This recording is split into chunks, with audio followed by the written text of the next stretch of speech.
ETF index mutual funds నేర్చుకుని stock మార్కెట్లో రాణించాలనుకుంటున్నారా? వెంటనే ఈ నెంబర్కి కాల్ చేయండి. నమస్తే, వెల్కమ్ టు సుమన్ టీవీ. నేను పద్మిని. ప్రస్తుతంతో పాటు ప్రముఖ ఆధ్యాత్మికవేత్త, వాస్తు జ్యోతిష పండితులు డాక్టర్ నిట్టల ఫణిభాస్కర శర్మ గారు మనతో పాటు ఉన్నారు. మాట్లాడదాం. సార్ నమస్కారం అండి. నమస్కారం అండి. దత్తుణ్ణి కూడా అపారంగా కొలుస్తారు కదండి. చాలా చాలా ఇష్టం మీకు. నేను చూస్తూ ఉంటాను కదా, అటు కురవపురం వెళ్ళినప్పుడు కానీ, గానగాపురం వెళ్ళినప్పుడు కానీ మీ సంతోషానికి అవధులు ఉండవు. అయితే లాస్ట్ వీడియోలో మీరు చెప్పారు, దత్తమాలా మంత్రం ఎవరైతే చదువుతారో ఖచ్చితంగా సాక్షాత్కరించి తీరుతాడు దత్తుడు అని అంటున్నారు. ఏమిటి అంత కాన్ఫిడెంట్ గా చెప్తున్నారు? ఏమిటి దత్తమాలా మంత్రంకున్న వైభవం? దత్తమాలా మంత్రము అన్న పేరులోనే ఉన్నది. దత్తుడి యొక్క మంత్రాన్ని ఒక మాల కింద వేసి మనం ధారణ చేసినట్టు. చాలా గొప్ప విశేషమైనటువంటి మాలని మనం ధారణ చేసినట్టే. మీరు పిఠాపురం లాంటి క్షేత్రానికి వెళితే అక్కడ దత్తాత్రేయుడు స్వయంభూ దత్త క్షేత్రం, ఆయన కుకుటేశ్వర స్వామి గుడి పక్కనే ఉంటారు. అక్కడ మనకి గోడ మీద కనబడి ఉంటుంది దత్తమాలా మంత్రము. ఈ మంత్రం అక్కడ గోడ మీద రాసి ఉంటుంది. అక్కడికి వచ్చినటువంటి వారిని కూర్చోబెట్టి దత్తమాలా మంత్రం చదువుకోండమ్మా 21 సార్లు రోజు, చాలా మంచిది అని చెప్పి చెప్తూ ఉంటారు.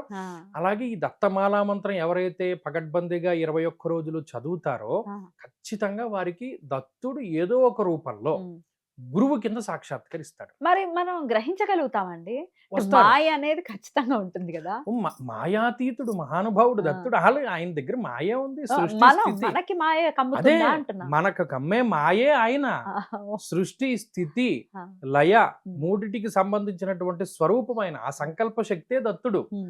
ఆయనే ప్రత్యక్షంగా పలుకుతూ ఉన్నప్పుడు ఎంత మాయ కమ్మేసినా ఆయన పాదాలను పట్టుకోవడమే. ఇందులో మాయ ఎలా పనిచేస్తుంది అంటే, ఓ రోజు చదువుతాడు 21 సార్లు, పెద్దది కొంచెం కాబట్టి రెండో రోజు చదువుతాడు, ఇంకా 4వ రోజు 5వ రోజు మానేస్తాడు. అలా వస్తుంది మాయ. అసలు వెళ్ళనివ్వదు అన్నమాట. 21 రోజులు కూడా చేయనివ్వదు.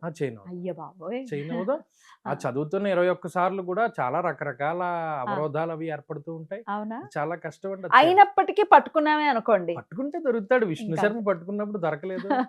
అయితే దత్తుణ్ణి పట్టుకునే క్రమంలో ఏమంటే కష్టాలు వచ్చేస్తున్నాయండి అని చెప్పేవాళ్ళు అనేకం.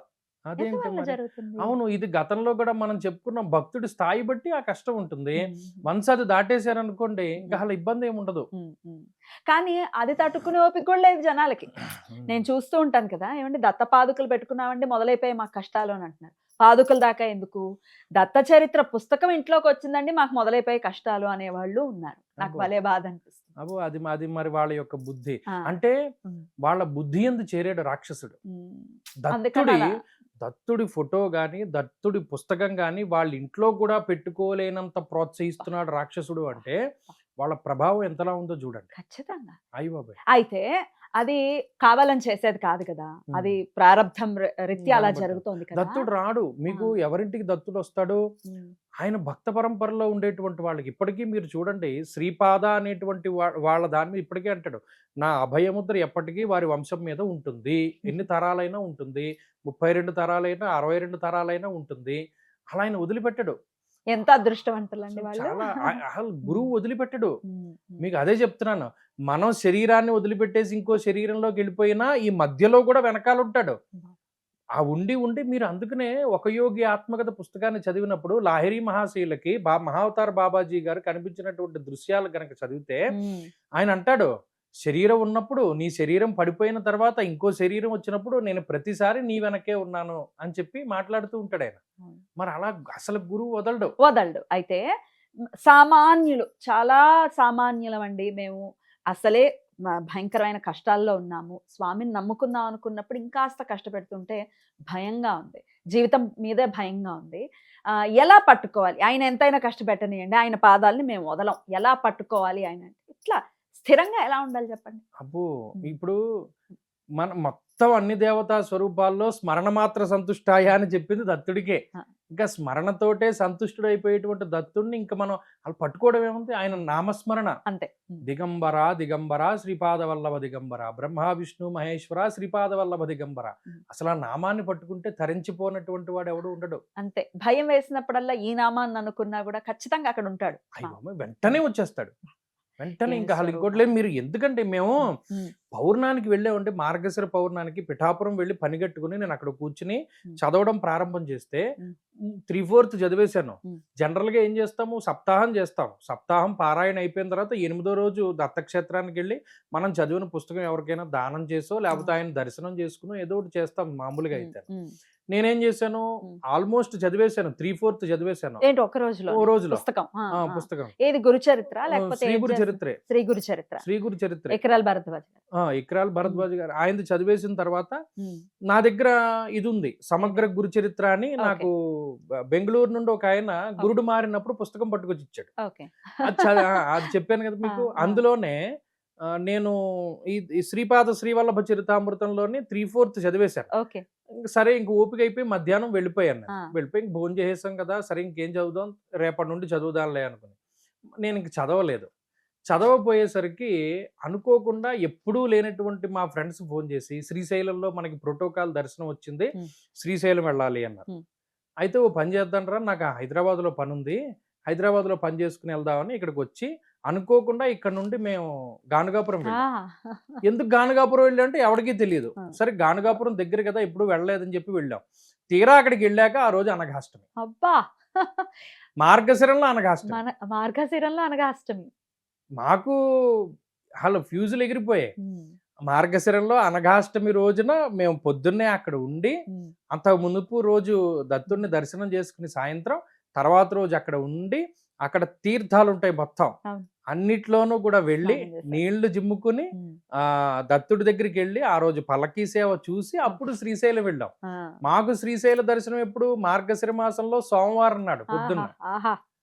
వరుస పెట్టండి అనుగ్రహాలు. మరి దత్తుడు ఆ భక్తుల్ని పట్టుకున్నాడా లేదా? పట్టుకున్నాడు. నేను ఈ 3/4 ఇక్కడ 1% వదిలేసింది, అదే ఒక పావు భాగం వదిలేసింది, అక్కడ చెట్టు దగ్గర కూర్చుని చదివేసుకున్నారు. అక్కడ కంప్లీట్ చేశారు. ఏం అనుగ్రహం అండి, మమ్మల్ని కూడా అలా అనుగ్రహించాలని కొంచెం దీవించండి. అక్కడ చదివేశాం, అక్కడతో అయిపోయింది. మరి ఆ దత్తుడు అంత ఇదిగా మనల్ని పట్టుకున్నప్పుడు ఆయన పాదాలను పట్టుకోవడమే. అందులో ఇందాక అదే చెప్పాను, దత్తమాల మంత్రము. ఇది దత్తుడి యొక్క మంత్రము ఒక మాల కింద తీసి మనం వేసుకున్నట్టే లెక్క. ఓకే, మరొక్కసారి మాకు చదివి వినిపిస్తారు? అయ్యో తప్పకుండా. ఎందుకంటే రకరకాలుగా ఉంటాయి కదా, మీకు తెలిసిన వారు కాబట్టి మీరు చదివి వినిపిస్తే మాకు నమ్మకం. అయ్యో తప్పకుండా. ఓం శ్రీ మహాగణాధిపతయే నమః, శ్రీ గురుభ్యో నమః, హరి ఓం. శ్రీ గురు చింతన, జై గురుదేవ దత్త.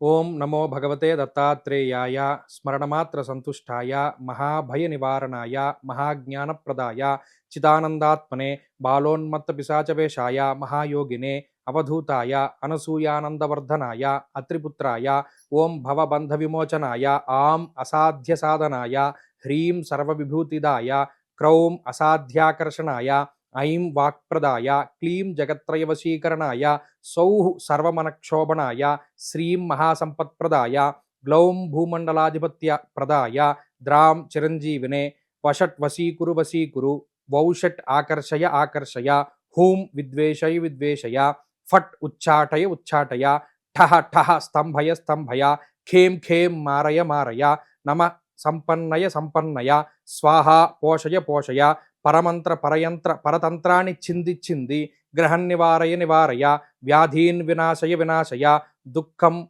హర హర, దారిద్ర్యం విద్రావయ విద్రావయ, దేహం పోషయ పోషయ, చిత్తం తోషయ తోషయ, సర్వమంత్రస్వరూపాయ, సర్వయంత్రస్వరూపాయ, సర్వతంత్రస్వరూపాయ, సర్వపల్లవస్వరూపాయ, ఓం నమో మహాసిద్ధాయ స్వాహ అనేటువంటిది దత్తమాలా మంత్రం. ఈ మాలా మంత్రాన్ని 21 సార్లు 21 రోజులు చదివితే ఏదో ఒక గురు స్వరూపం మీ ఇంటికి వస్తుంది. అద్భుతం. దీనికి ఏమైనా నియమాలు ఉంటాయండి? ఏం నియమాలు? చక్కగా స్నానం చేసిన తర్వాత కూర్చుని మాలతోటి లెక్క పెట్టుకుని చదువుకోవాలి. చక్కగా వచ్చేసిందంటే ఒక 2 నిమిషాలు పట్టింది మీకు, ఇప్పుడు 2 to 3 నిమిషాలు పట్టింది, వచ్చేస్తుంది, నోటికి వచ్చేస్తుంది క్రమేపీ. ఓకే, మరి ఇది గురుముఖతగా తీసుకోవాలా ఈ మాల? ఇప్పుడు నేను చదివింది నా తర్వాత మీరు చదవచ్చండి ఇప్పుడు మీరు చెప్పేసినట్టు అయితే. ఓకే, గురుముఖతగా తీసుకోవాలని, ఎందుకంటే తప్పులు చదవకూడదండి కదా, అంతకు మించి పెద్దగా ఏం లేదు కాబట్టి చక్కగా చేసుకుని గురువు అనుగ్రహాన్ని పరిపూర్ణంగా పొందటం మొదలు పెడితే దాని ఆనందం వర్ణనాతీతం. ఇప్పుడు చెప్పారుగా లైవ్ లో. మా ఇంటికి వచ్చారండి అలాగా, నేను చదివినప్పుడు. ఒక్కసారి చెప్పండి. ఎవరో గురువు అండి, మనకు తెలియదు. ఆయన ఇప్పుడు ఎవరైనా అయి ఉండొచ్చు, ఒక శాస్త్రంలో పండితుడైనా లేకపోతే ఇంకొకళ్ళైనా వెళ్ళిపోతూ ఆగినా ఏం అది మనం చెప్పలేం. అంతే. చెప్పలేం. ఎలా ఎలా వచ్చారు? ఎలా మామూలుగానే అనుకోని మీరు సందర్భం. చేసారా చేశాను. లేకపోతే చేశాను. చేశారు? నాకిది ఎక్కడ దొరికిందంటే నాకు గురువు కోసం తాపత్రయం ఎక్కువ. మనకి ఎవరు గురువు లేదే, గురువు లేకపోతే మనం ఎలా ఇది ముందుకెళ్తాం అనేటువంటి తత్వంలో నాకు ఒక ఆయన చెప్పాడు, నీకు గురువు కావాలంటే అలా గురువులకే గురువు అయినటువంటి దత్తాత్రేయుని నువ్వు పట్టుకో, ఆయనే నీకు ఒక మంచి గురువుని ఇస్తాడు అన్నప్పుడు ఆయన ఈ మాలా మంత్రాన్ని అది చెప్తే నేను చేశాను. నా గురువు ఎన్ని దొరికాడు. రోజులకి వచ్చారు? నాకు 6 రోజులకే వచ్చింది. ఎలా ఎక్స్పీరియన్స్ చెప్పండి. మేము తెలుసు, ఆనందపడతాం. అయ్యో లేదండి, అదే మామూలుగా అనుకోకుండా ఉన్నప్పుడు ఆ. మేము ఏం చేసామంటారంటే, నాకు ఈ వాస్తు నేర్చుకోవాలనేటువంటి కోరిక కదా, ఆ వాస్తు నేర్చుకోవాలనేటువంటి సంకల్పంతో ప్రతి ఒక్కరిని వెళ్ళి అడిగేవాడిని. ఇప్పుడు కాదైతే ఇది ఇప్పుడు ఇప్పుడో మాట. చాలా అడిగితే అప్పుడు ఎవరు చెప్పేవారు కాదు. అప్పుడు నేను ఏం చేశాను, సుందరకాండ పారాయణ చేశాను. సుందరకాండ పారాయణ చేస్తూ చేస్తూ చేస్తూ చివరి రోజు ఇంక ఏడుపు వచ్చేసింది నాకు. పడుకుండిపోయాను. ఎందుకంటే నాకు ఎవడు విద్య చెప్పేవాడు దొరకట్లేదు, అంతా కమర్షియల్గా ఉన్నారు. నాకు ఆ కమర్షియల్ వాస్తు కాదు, నాకు శాస్త్రీయతమైనటువంటి వాస్తు కావాలి. మరి ఆంజనేయ స్వామికి ఎంత శక్తి ఉంది, నమః పూర్వాయగిర ఏ పశ్చిమాయాద్రయే నమః. ఆయన సూర్య భగవానుడు పొద్దున్న ఇలా ఉదయించి సాయంత్రం ఇటు వెళుతూ ఉన్నప్పుడు ఆయనతో సమానమైన వేగంతో వెళ్ళి చదువుకున్నాడు నవవ్యాకరణ పండితుడు ఆంజనేయ స్వామి. మరి నీకన్నా చదువు వచ్చిన వాడు ఎవడుంటాడు, నాకు నువ్వే చదువు చెప్పాలి అని చెప్పి నేను ఆయన పాదాలు పట్టుకున్నాను. సుందరకాండని సుందరకాండ ఇది ఎలా వచ్చింది తలంపు, ఇది చెయ్యాలి అని చెప్పి? ఏమో అలా జస్ట్ అంతే. భగవతానుగ్రహం. చేసిన తర్వాత మీరు చెప్తే నమ్మరు, జంగారెడ్డిగూడెంలో మద్దాంజనేయ స్వామి గుడి ఉంది. మేము అక్కడికి వెళ్ళాం అనుకోకుండా. వెళ్ళినప్పుడు ఆ లోపలనే ఇది కూడా చేస్తూ దత్తమంత్రం ఇవన్నీ కూడా జనరల్ గా చేస్తూ ఉన్నప్పుడు అనుకోకుండా నాకు ఒక గురువు, అసలు ఆయన ఎవరికి చదువు చెప్పరు 90%. ఎందుకంటే ఆయనకి విపరీతమైన కోపం ఉంటుంది అని చెప్పి భయపడతారు. నన్ను తీసుకెళ్లేటువంటి ఆయన చెప్పాడు. ఆయన విపరీతమైన ఆంజనేయ స్వామి భక్తుడు. ఆయన చేతి మీద ఇంత ఆంజనేయ స్వామి పచ్చబొట్టు ఉంటుంది. పరమంత్ర నిరాకర్త పరయంత్ర ప్రభేదక అంటే ఇంకా ఆయన ఆంజనేయ స్వామి వినా ఇంకొక దేవుడికి దండం పెట్టడు.